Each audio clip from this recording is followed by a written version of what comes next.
Hello guys! Welcome back to another video tutorial. Today sa video ito ay tuturuan ko kayo kung paano mag-ghost comment on Facebook. Bago natin simulan, please subscribe to this channel and then please hit the notification bell para updated ka lagi sa mga ina-upload kong video. So, simulan na natin. Okay guys,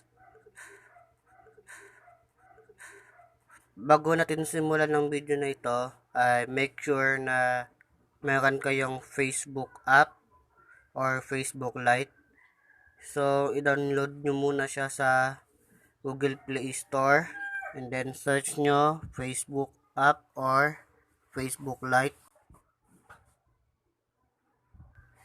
Yan. So, pag na-download nyo na siya guys, i-open nyo na yung Facebook app nyo or Facebook Lite.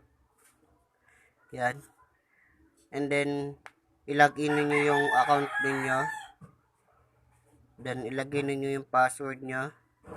Tapos, kapag naka-login na kayo, hanap lang tayo dito ng comment, na mag-comment tayo.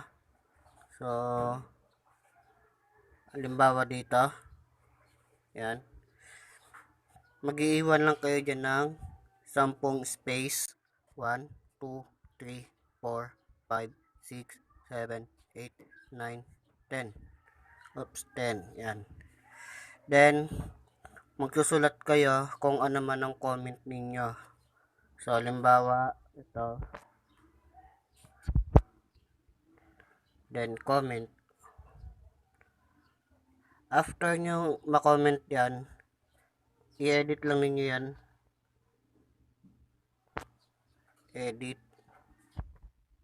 Tapos bubukay lang ninyo yan.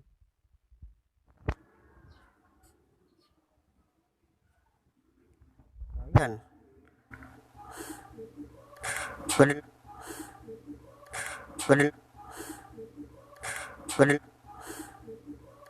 Ganun lang kadali. Salamat sa panonood guys and happy Halloween.